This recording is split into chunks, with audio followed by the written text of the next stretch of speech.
राहुल जी, कदम तो सराहनीय है, लेकिन लॉकडाउन में मजाक तो ना करें। कोरोना वायरस से निपटने के लिए सरकार की कोशिशों पर दबे अल्फाज में निशाना साधते हुए राहुल गांधी ने सरकार को सहयोग करने के लिए कांग्रेस की तरफ से लाखों कार्यकर्ताओं के साथ खड़े रहने की पेशकश की है। राहुल गांधी की पीएम को चिट्ठी को लेकर अनायास ही लोगों के मुंह से निकला होगा कि राहुल बाबा, कदम तो सराहनीय है, लेकिन कम से कम इन हालात में तो मजाक ना करें।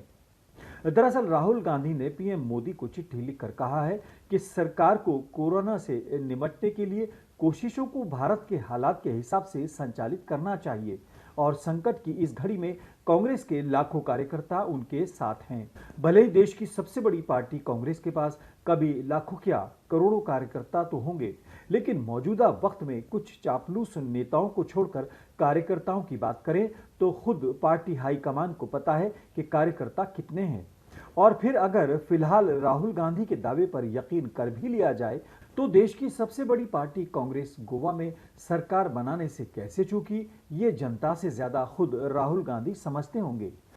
शिवराज सिंह सरकार के खिलाफ 15 साल की एंटी इनकम्बेंसी का फायदा उठाने के लिए मध्य प्रदेश में अगर कांग्रेस के पास लाखों कार्यकर्ता होते और पार्टी जमीन पर काम करती तो आज कमलनाथ सरकार की भ्रूण हत्या न होती।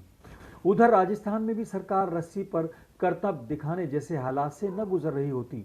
पार्टी में उन नेताओं का बोलबाला है जो चापलूसी के दम पर हाई कमान के चहेते बने हुए हैं। नतीजा, आम कार्यकर्ता अपमानित होकर छिटकता चला गया। खुद अपनी कमान में ही लोकसभा और कई प्रदेशों की विधानसभा के दर्जनों चुनावों में भद पिटवाने के बाद भी राहुल गांधी की चिट्ठी में लाखों कार्यकर्ताओं का दावा मजाक नहीं तो और क्या है। देश कोरोना वायरस के संकट से जूझ रहा है। ऐसे में राजनीतिक बातों से परहेज करते हुए सिर्फ इतना कहना है कि कांग्रेस मुख्यालय में कई दशक से बड़े पदाधिकारी की सीट पर बातें करते करते सो जाने वाले वोरा जी को जब कोई नया कार्यकर्ता देखता होगा तो उसके मन में सवाल उठता होगा कि यहाँ नया होने के लिए कब मुहूर्त निकलेगा।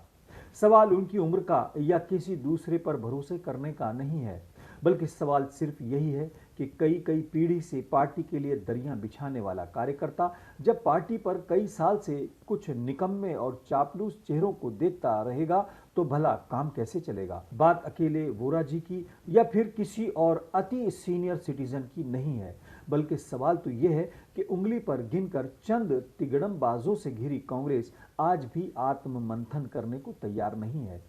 राज परिवारों और कमलनाथ की धुरी के बीच फंसा कार्यकर्ता जब ये सोचेगा कि कई साल से मलाईदार पदों पर रहे सिंधिया खुद ही न तो सेटिस्फाई रहे और न ही वफादार, और दर्जनों मलाईदार पदों पर दशकों से डटे कमलनाथ किसी दूसरे को मौका देने के बजाय सरकार गंवाना बर्दाश्त कर सकते हैं, जबकि एक और राजा साहब ने सिंधिया के कंधे पर बैठकर कमलनाथ को ही ठिकाने लगा दिया। तो क्या ऐसे में कोई कार्यकर्ता अपनी चांस आने का कोई सपना देखने की हिम्मत जुटा पाएगा? खैर, माफ़ी चाहता हूं कि कोरोना के बीच सियासी चर्चा लंबी हो गई, लेकिन राहुल जी की चिट्ठी एक सराहनीय कदम है। उनकी कोशिश हमेशा दूरियां घटाने की रही है। ये अलग बात है कि लोकसभा में गले लगने की तरह पीएम मोदी उनको अपनी ही नज़र से पहचानते भी हैं। और हाँ, पीएम अपनी ही रणनीति पर काम करते हैं। आपकी सलाह का स्वागत कैसे होगा राहुल जी, ये आप बखूबी जानते हैं। आज फिलहाल अपने मेज़बान आज़ाद खालिद को इजाज़त दें। जय हिंद।